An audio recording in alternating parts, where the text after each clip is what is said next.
Happy birthday বলো, happy birthday বলো।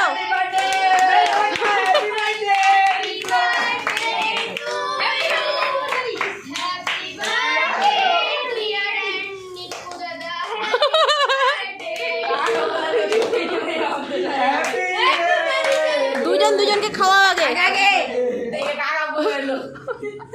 ভাই বোনের একসঙ্গে জন্মদিন হচ্ছে। আমার আগে আগে দুই ভাই বোনে,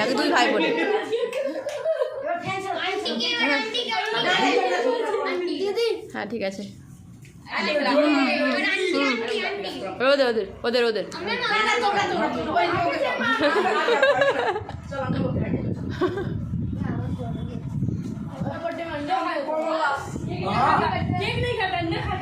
কেকটা ভালো হয়েছে? তোমাদের পছন্দ হয়েছে? শুধু এইটা উঠিয়ে ওদের দুটোকে দিয়ে দেবো, কারণ ওদের ওদের নামে করা তো, শুধু নিকল বললো ওদের দুজনকে দিয়ে দেবো। আমি খেয়েছি। এই তো